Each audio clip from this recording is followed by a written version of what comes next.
मैं कहता हूँ बेटी खिलाओ, अगर बेटियों को खिलाएंगे तो उनका विकास होगा और एक शारीरिक तौर से मजबूत होंगी, आगे उनको स्पोर्ट्स बेसिस पर अच्छी सरकारी नौकरियां मिलेंगी। और 9 लड़कियों में से गोल्ड मेडल तो प्रिया मलिक का आया है 73 केजी में, लेकिन कुछ और मेडल आने की भी। तो मेरा ये सुझाव है कि निगरानी है और कोई भी काम है उसके केंद्र को विकसित किया जाए, और जो वर्ल्ड चैंपियनशिप के अंदर मेडल जीतते हैं वो ऑटोमेटिक ओलंपिक के अंदर चले जाते हैं। यहाँ स्पोर्ट्स अकेडमी स्थापित की जाए और हम उस अकेडमी को स्थापित करने के लिए सारे के सारे जमीन गवर्नमेंट को देने के लिए तैयार हैं।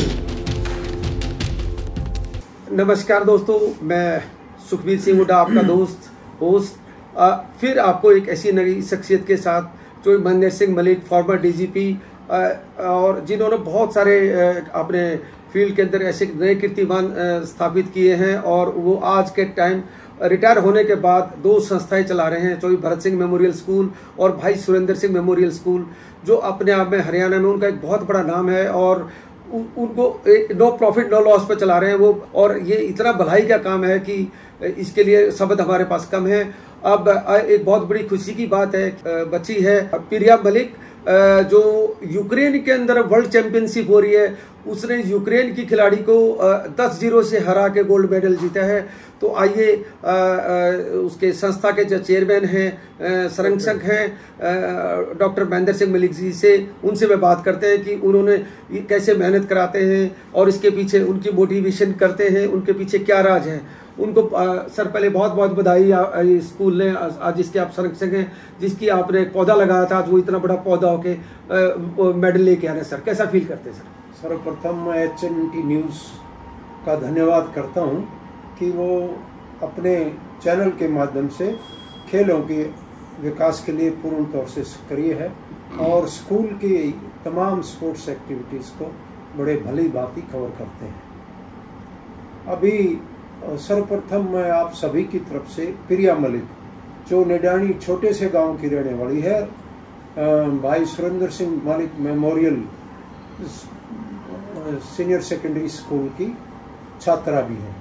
उन्होंने यूक्रेन के अंदर 73 केजी के वजन में वर्ल्ड कैडेट चैंपियनशिप में विजयी रही है, और ये चैंपियनशिप आजकल इटली में हो रही है और 3 तारीख को इसका समापन है। आपको ये जानकर भी खुशी होगी कि चैंपियनशिप में भारतवर्ष की ओर से 10 लड़कियां गई हैं, और ये फ्री स्टाइल खेल में ही लड़कियां पार्टिसिपेट करती हैं। दूसरा जो रेसलिंग का स्टाइल है ग्रीको रोमन, उसमें लड़कियां पार्टिसिपेट नहीं करती। 10 लड़कियों में से 9 लड़कियां हरियाणा की हैं। मैं हरियाणा को भी इसके लिए बधाई देता हूं और बच्चियों को भी बधाई देता हूं और सरकार का भी धन्यवाद करता हूं।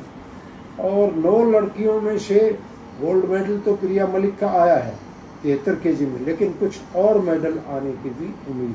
तो सर ये जो प्रिया मलिक है, भाई सुरेंद्र सिंह मलिक, जो एक्सक्लूसिव गर्ल्स के लिए स्कूल है सर, इसमें किस तरीके से आप तैयारी करते हैं? क्या मॉड्यूल आपने तैयार किया है सर? आप क्योंकि महीने में कम से कम 3 से 4 बार वहाँ विजिट करके मॉनिटर करते हैं, बच्चियों को मोटिवेट करते हैं, एक्सक्लूसिव उनको फैसिलिटीज आपने दे रखी है। तो सर इसके अंदर थोड़ा सा चैनल के थ्रू हमारे दर्शकों को भी बताइए सर। ये लड़कियों की सफलता उनकी मेहनत और उनके माँ बाप की तरफ से उनकी मदद, सहयोग और प्रशिक्षण देने के लिए संस्था की ओर से हमेशा उच्च कोटि के कोचेस बुलाए जाते हैं। हमने विदेशों से भी कोचेस बुलाए हैं, और यहाँ फिलहाल जो कोच इनको प्रशिक्षण दे रहे हैं वो भी उच्च कोटि के हैं। पूर्णतया वो अपने प्रशिक्षण के लिए डिवोटेड हैं, इसी काम में लगे रहते हैं, और लड़कियां बड़े परिश्रम के साथ अपना अभ्यास करती हैं।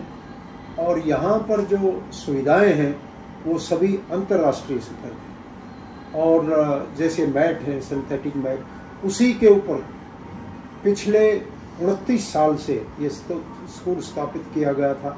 मेरे इकलौते पुत्र सुरेंद्र के देहांत के बाद, और उन्हीं की प्रेरणा से या उनके भगवान की प्रेरणा से ये स्कूल दिन प्रतिदिन तरक्की कर रहा है।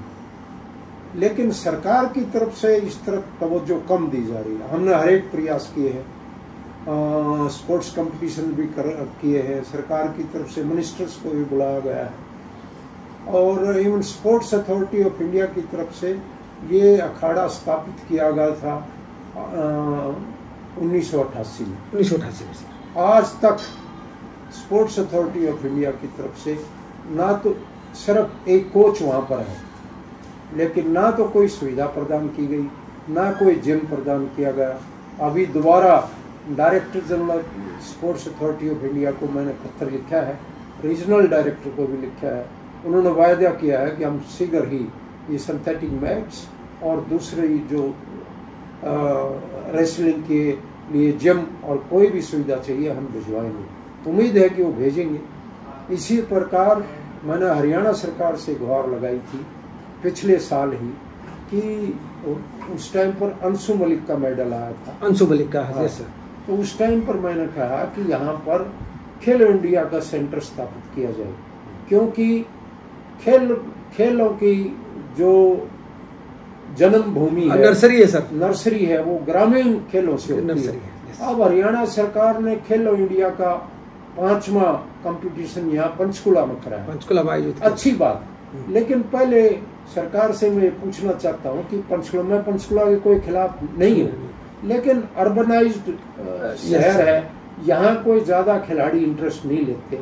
इसलिए मेरा सरकार से पुनः अनुरोध है कि खेलों के अंदर इसको प्रोत्साहन देने के लिए इस किस्म के सेंटर और सारी सहायता ग्रामीण एरिया में दी जाए। अब ये सरकार ऊपर से किसी का मेडल आ जाता है तो उसको सहायता देती है, नीचे से जिन बेचारों के खिलाड़ियों के पास किराया भी नहीं होता पंचकुला तक आने के लिए, तो मेरा ये सुझाव है कि बिलडानी है और कोई भी गांव है उसके केंद्र को विकसित किया जाए, वहां मदद दी जाए, और तब ये अपना हरियाणा प्रांत का खेलों में नाम ऊंचा होगा। इस तरफ जरूर ध्यान देने की जरूरत है। बिल्कुल सही कहा सर। सर, प्रिया मलिक के लिए हरियाणा सरकार ने कोई घोषणा की है सर? अभी तक तो नहीं की, शायद सरकार को पता ही नहीं होगा कि कॉमनवेल्थ, तो ये सर ये तो टीवी की बहुत बड़ी न्यूज चल रही है sir. Commonwealth world cadet championship, हाँ जी, वर्ल्ड कैडेट चैंपियनशिप ओलंपिक के बराबर होती है, हाँ, और ओलंपिक से भी ज्यादा ऊंचा स्टैंडर्ड होता है। और जो वर्ल्ड चैंपियनशिप के अंदर मेडल जीतते हैं वो ऑटोमेटिक ओलंपिक के अंदर चले जाते हैं। लेकिन मैं हैरान हूँ, ना तो स्पोर्ट्स मिनिस्टर की तरफ से कोई बयान आया इस लड़की को मुबारकबाद देने के लिए, ना कोई डायरेक्टर स्पोर्ट्स की तरफ से, ना कोई एडिशनल चीफ सेक्रेटरी स्पोर्ट्स की तरफ से बयान आया।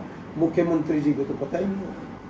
ये बिल्कुल आपने सही कहा सर कि हमारे हरियाणा के जो sports minister sir Sandeep Singh ji, वो खुद अपने आप में हॉकी के एक बहुत नामी खिलाड़ी रहे, और आपने हॉकी के आप चीफ भी रहे हैं, वो बिल्कुल सीधे तरीके से आपको जानते हैं। तो क्या आप उनको सीधी रिक्वेस्ट नहीं कर सकते सर कि भाई स्कूल के अंदर आएँ और उसको कंट्रीब्यूट करें, या उसके अंदर जो भी उनकी सहायता हो सकती है वो करें?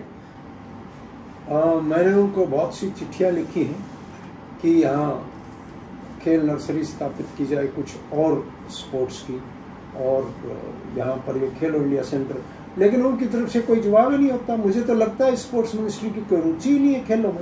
नाम जरूर है स्पोर्ट्स मिनिस्टर, लेकिन अगर स्पोर्ट्स मिनिस्टर मुख्यमंत्री जी को ठीक एडवाइस करें तो कुछ न कुछ सरकार की तरफ से हो सकता है।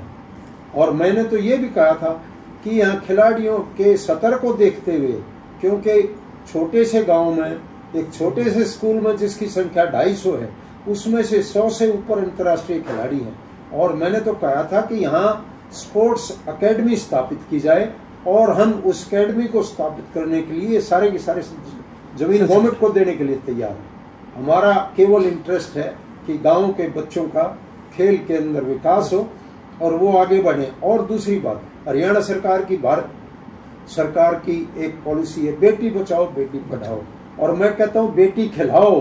अगर बेटियों को खिलाएंगे तो उनका विकास होगा और एक शारीरिक तौर से मजबूत होंगी, आगे उनको स्पोर्ट्स बेसिस पर अच्छी सरकारी नौकरियां मिलेंगी, फिर वो पूरे परिवार की भी तरक्की कर सकते हैं और अपनी भी सुरक्षा कर सकते हैं। करेक्ट, बिल्कुल सही कहा सर।